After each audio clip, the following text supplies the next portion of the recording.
5 ছেলের পর যখন এক কন্যা জন্মিল, তখন বাপ মায়ে অনেক আদর করিয়া তাহার নাম রাখিল নিরুপমা। এ গোষ্ঠীতে এমন শৌখিন নাম ইতিপূর্বে কখনো শোনা যায় নাই।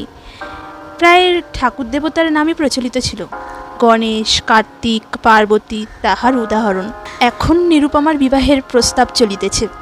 তাহার পিতা রামসুন্দর মিত্র অনেক খোঁজ করেন, কিন্তু পাত্র কিছুতেই মনের মতন হয় না। অবশেষে মস্ত এক রায়বাহাদুরের ঘরের একমাত্র ছেলেকে সন্ধান করিয়া বাহির করিয়াছেন। উক্ত রায়বাহাদুরের পৈতৃক বিষয় আশয়ে যদিও অনেক হ্রাস হইয়া আসিয়াছে, কিন্তু বনেদি ঘর বটে। বরপক্ষ হইতে 10,000 টাকা পণ এবং বহুল দান সামগ্রী চাহিয়া বসিল। রামসুন্দর কিছুমাত্র বিবেচনা না করিয়া তাহাতেই সম্মত হইলেন। এমন পাত্র কোনো মতে হাত ছাড়া করা যায় না। কিছুতেই টাকার জোগাড় আর হয় না। বাধা দিয়া বিক্রয় করিয়া অনেক চেষ্টাতেও 6,7 বাকি রহিল। এদিকে বিবাহের দিন নিকট হইয়া আসিয়াছে। অবশেষে বিবাহের দিন উপস্থিত হইল। নিতান্ত অতিরিক্ত সুদে একজন বাকি টাকাটা ধার দিতে স্বীকার করিয়াছিল, কিন্তু সময়কালে সে উপস্থিত হইল না। বিবাহ সভায় একটা তুমুল গোলযোগ বাঁধিয়া গেল। রামসুন্দর আমাদের রায়বাহাদুরের হাতে পায়ে ধরিয়া বলিলেন, শুভ কার্য সম্পন্ন হইয়া যাক, আমি নিশ্চয়ই টাকাটা শোধ করিয়া দিব। রায়বাহাদুর বলিলেন, টাকা হাতে না পাইলে বর সভাস্থ করা যাইবে না। এই দুর্ঘটনায় অন্তঃপুরে একটা কান্না পড়িয়া গেল। এই গুরুতর বিপদের যে মূল কারণ, সে চেলি পড়িয়া গহনা পড়িয়া কপালে চন্দন লেপিয়া চুপ করিয়া বসিয়া আছে। ভাবি শ্বশুরকুলের প্রতি যে তাহার খুব একটা ভক্তি কিংবা অনুরাগ জন্মিতেছে, তাহা বলা যায় না। ইতিমধ্যে একটা সুবিধা হইল। বর সহসা তাহার পিতৃদেবের অবাধ্য হইয়া উঠিল। সে বাপকে বলিয়া বসিল, কেনাবেচা দরদামের কথা আমি বুঝি না, বিবাহ করিতে আসিয়াছি, বিবাহ করিয়া যাইব। বাপ যাহাকে দেখিল তাহাকেই বলিল, দেখেছেন মহাশয় আজকালকার ছেলেদের ব্যবহার? 2-1 প্রবীণ লোক ছিল, তাহারা বলিল, শাস্ত্র শিক্ষা নীতি শিক্ষা একেবারেই নাই, কাজেই বর্তমান শিক্ষার বিস্ময় ফল নিজের সন্তানের মধ্যে প্রত্যক্ষ করিয়া রায়বাহাদুর হতোদ্যম হইয়া বসিয়া রহিলেন। বিবাহ এক প্রকার বিষণ্ণ নিরানন্দভাবে সম্পন্ন হইয়া গেল। শ্বশুরবাড়ি যাইবার সময় নিরুপমাকে বুকে টানিয়া লইয়া বাপ আর চোখের জল রাখিতে পারিলেন না। নিরু জিজ্ঞাসা করিল, তারা কি আর আমাকে আসতে দেবে না বাবা? রামসুন্দর বলিলেন, কেন আসতে দেবে না মা? আমি তোমাকে নিয়ে আসব। রামসুন্দর প্রায়ই মেয়েকে দেখিতে যান, কিন্তু বেহাই বাড়িতে তার কোনো প্রতিপত্তি নাই। চাকরগুলো পর্যন্ত তাকে নিচু নজরে দেখে। অন্তঃপুরের বাহিরে একটা স্বতন্ত্র ঘরে 5 মিনিটের জন্য কোনো দিন বা মেয়েকে দেখিতে পান, কোনো দিন বা দেখিতে পান না। কুটুম্বগৃহে এমন করিয়া অপমান তো সহ্য করা যায় না। রামসুন্দর স্থির করিলেন, যেমন করিয়া হোক টাকাটা শোধ করিয়া দিতে হইবে। কিন্তু যে ঋণভার কাঁধে চাপিয়াছে তাহারই ভার সামলানো দুঃসাধ্য। খরচপত্রের অত্যন্ত টানাটানি পড়িয়াছে এবং পাওনাদারদের দৃষ্টিপথ এড়াইবার জন্য সর্বদাই নানা রূপহীন কৌশল অবলম্বন করিতে হইতেছে। এদিকে শ্বশুরবাড়ি উঠিতে বসিতে মেয়েকে খোঁটা লাগাইতেছে। পিতৃগৃহের নিন্দা শুনিয়া ঘরে দাঁড় দিয়া অশ্রু বিসর্জন তাহার নিত্যক্রিয়ার মধ্যে দাঁড়াইয়াছে। বিশেষত শাশুড়ির আক্রোশ আর কিছুতেই মেটে না। যদি কেহ বলে, আহা কি শ্রী, বউয়ের মুখখানি দেখিলে চোখ চুলাইয়া যায়, শাশুড়ি ঝংকার দিয়া উঠিয়া বলে, শ্রী তো ভারী, যেমন ঘরের মেয়ে তেমনই শ্রী। এমনকি বউয়ের খাওয়া পড়ারও যত্ন হয় না। যদি কোনো দয়াপরতন্ত্র প্রতিবেশিনী কোনো ত্রুটির উল্লেখ করে, শাশুড়ি বলে, ওই ঢের হয়েছে। অর্থাৎ বাপ যদি পুরা দাম দিত তো মেয়ে পুরো যত্ন পাইত। সকলেই এমন ভাব দেখায় যেন বধূর এখানে কোনো অধিকার নাই, ফাঁকি দিয়া প্রবেশ করিয়াছে। বোধহয় কন্যার এই সকল অনাদর এবং অপমানের কথা বাপের কানে গিয়া থাকিবে। তাই রামসুন্দর অবশেষে বসত বাড়ি বিক্রয়ের চেষ্টা করিতে লাগিলেন। কিন্তু ছেলেদের যে গৃহহীন করিতে বসিয়াছেন সে কথা তাহাদের নিকট হইতে গোপনে রাখিলেন। স্থির করিয়াছিলেন বাড়ি বিক্রয় করিয়া সেই বাড়ি ভাড়া লইয়া বাস করিবেন। এমন কৌশলে চলিবেন যে তার মৃত্যুর পূর্বে এ কথা ছেলেরা জানিতে পারিবে না। কিন্তু ছেলেরা জানিতে পারিল। সকলে আসিয়া কাঁদিয়া পড়িল। বিশেষত বড় 3টে ছেলে বিবাহিত এবং তাহাদের কাহারও বা সন্তান আছে। তাহাদের আপত্তি অত্যন্ত গুরুতর হইয়া দাঁড়াইল। বাড়ি বিক্রয় স্থগিত হইল। তখন রামসুন্দর নানা স্থান হইতে বিস্তর সুদে অল্প অল্প করিয়া টাকা ধার করিতে লাগিলেন। এমন হইল যে সংসারের খরচ আর চলে না। নীরু বাপের মুখ দেখিয়া সব বুঝিতে পারিল। বৃদ্ধের পক্ককেশে শুষ্ক মুখে এবং সদা সংকুচিতভাবে দৈন্য এবং দুশ্চিন্তা প্রকাশ হইয়া পড়িল। মেয়ের কাছে যখন বাপ অপরাধী, তখন সে অপরাধের অনুতাপ কি আর গোপন রাখা যায়? রামসুন্দর যখন বেহাই বাড়ির অনুমতিক্রমে ক্ষণকালের জন্য কন্যার সাক্ষাৎ লাভ করিতেন, তখন বাপের বুক যে কেমন করিয়া ফাটে তাহার হাসি দেখিলেই টের পাইয়া যাইত। সেই ব্যথিত পিতৃহৃদয়কে সান্ত্বনা দিবার উদ্দেশ্যে দিনকতক বাপের বাড়ি যাইবার জন্য নীরু অত্যন্ত অধীর হইয়া উঠিয়াছে। বাপের ম্লান মুখ দেখিয়া সে আর দূরে থাকিতে পারে না। একদিন রামসুন্দরকে কহিল, বাবা, আমাকে একবার বাড়ি লইয়া যাও। রামসুন্দর বলিলেন, আচ্ছা। কিন্তু তাহার কোনো জোর নাই। নিজের কন্যার উপরে পিতার যে স্বাভাবিক অধিকার আছে, তাহা যেন পণের টাকার পরিবর্তে বন্ধক রাখিতে হইয়াছে। এমনকি কন্যার দর্শন সেও অতি সসংকোচে ভিক্ষা চাহিতে হয় এবং সময় বিশেষে নিরাশ হইলে দ্বিতীয় কথাটি কহিবার মুখ থাকে না। কিন্তু মেয়ে আপনি বাড়ি আসিতে চাহিলে বাপ তাকে না আনিয়া কেমন করিয়া থাকে। তাই বেহাইয়ের নিকট সে সম্বন্ধে দরখাস্ত পেশ করিবার পূর্বে রামসুন্দর কত হীনতা, কত অপমান, কত ক্ষতি স্বীকার করিয়া যে 3,000 টাকা সংগ্রহ করিয়াছিলেন, সে ইতিহাস গোপন থাকাই ভালো। নোটকখানি রুমালে জড়াইয়া চাদরে বাঁধিয়া রামসুন্দর বেহাইয়ের নিকট গিয়া বসিলেন। প্রথমে হাসি মুখে পাড়ার খবর পাড়িলেন। হরে কৃষ্ণের বাড়িতে একটা মস্ত চুরি হইয়া গিয়াছে, তাহার আদ্যপান্ত বিবরণ বলিলেন। নবীন মাধব ও রাধা মাধব 2 ভাইয়ের তুলনা করিয়া বিদ্যা, বুদ্ধি ও স্বভাব সম্বন্ধে রাধা মাধবের সুখ্যাতি ও নবীন মাধবের নিন্দা করিলেন। শহরে একটা নূতন ব্যামো আসিয়াছে, সে সম্বন্ধে অনেক কাজগুবি আলোচনা করিলেন। অবশেষে হুকাটি নামাইয়া রাখিয়া কথায় কথায় বলিলেন, হ্যাঁ বেহাই, সেই টাকাটা বাকি আছে বটে। রোজই মনে করি যাচ্ছি অমনি হাতে করে কিছু নিয়ে যাই, কিন্তু সময়কালে মনে থাকে না। আর ভাই বুড়ো হয়ে পড়েছি। এমনই এক দীর্ঘ ভূমিকা করিয়া পঞ্জরের 3খানি অস্থির মতো সেই 3খানি নোট যেন অতি সহজে অতি অবহেলে বাহির করিলেন। সবেমাত্র 3,000 টাকার নোট দেখিয়া রায়বাহাদুর অট্টহাস্য করিয়া উঠিলেন। বলিলেন, থাকবে ভাই, ওতে আমার কাজ নেই। একটা প্রচলিত বাংলা প্রবাদের উল্লেখ করিয়া বলিলেন, সামান্য কারণে হাতে দুর্গন্ধ করিতে তিনি চান না। এই ঘটনার পরে মেয়েকে বাড়ি আনিবার প্রস্তাব কাহারও মুখে আসে না। কেবল রামসুন্দর ভাবিলেন, সে সকল কুটুম্বিতার সংকোচ আমাকে আর শোভা পায় না। মর্মাহতভাবে অনেকক্ষণ চুপ করিয়া থাকিয়া অবশেষে মৃদুস্বরে কথাটা পারিলেন।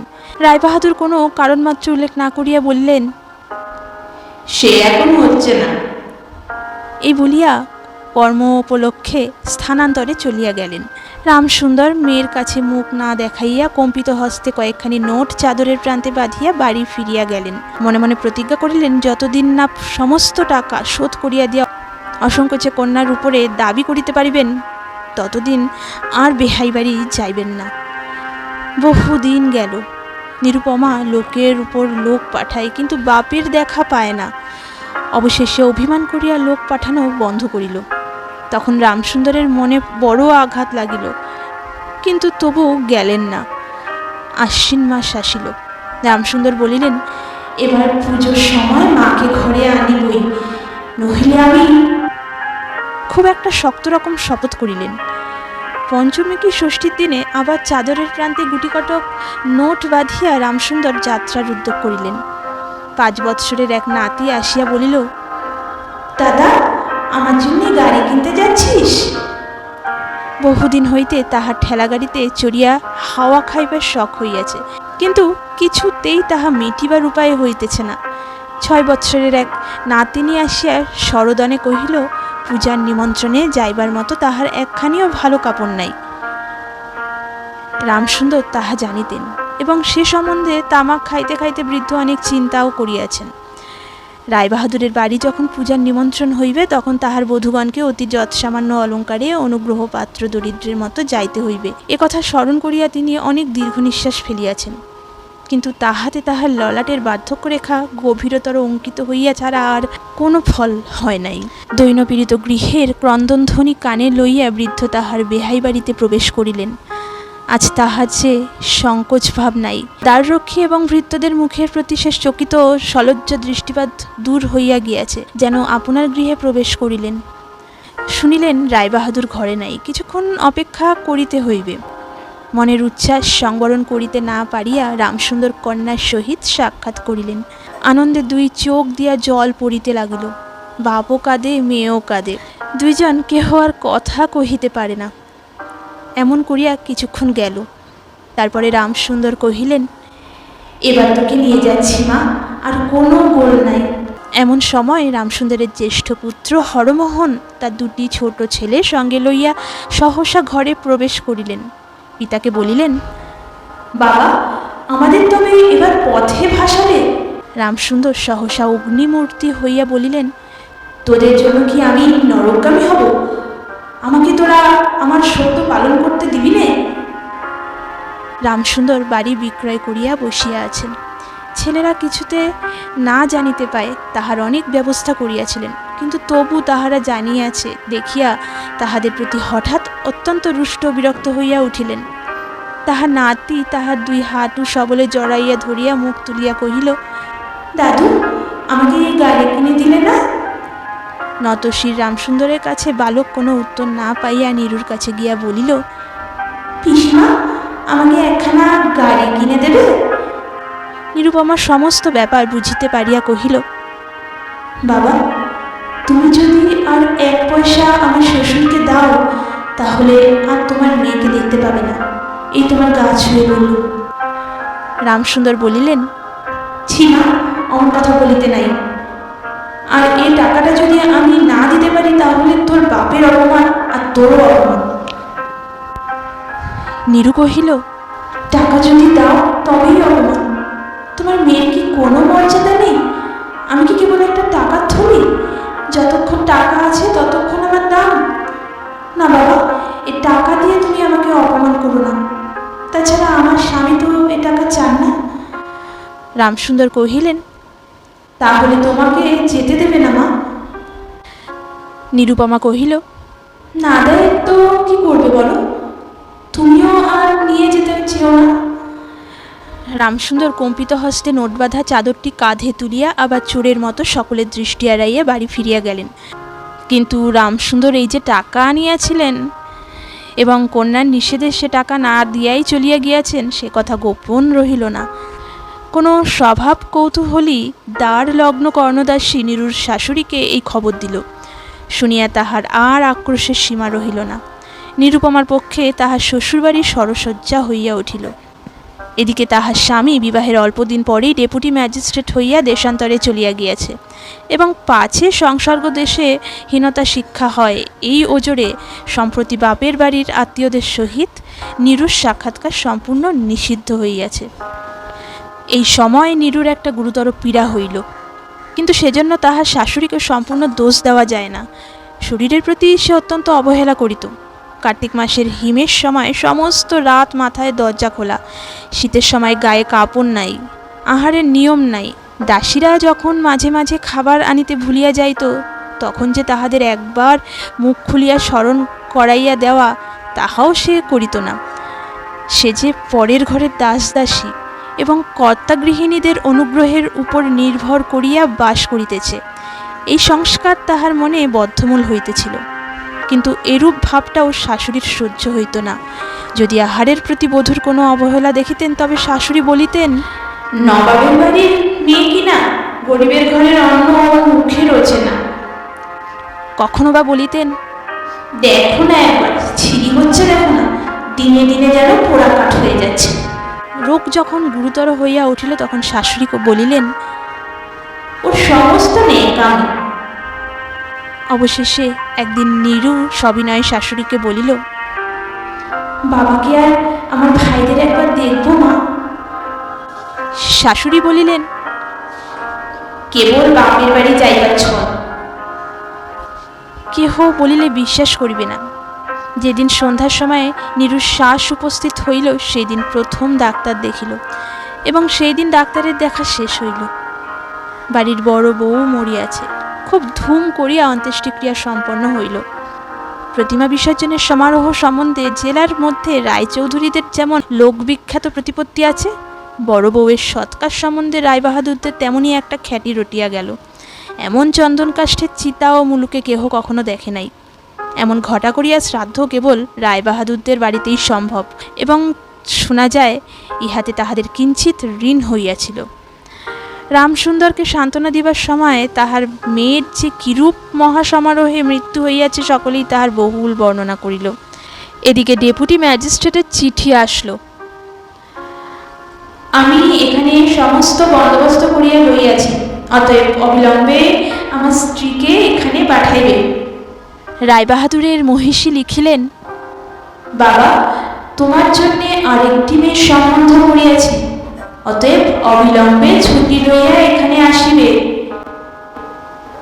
এবারে সাজা পণ এবং হাতে হাতে হাতে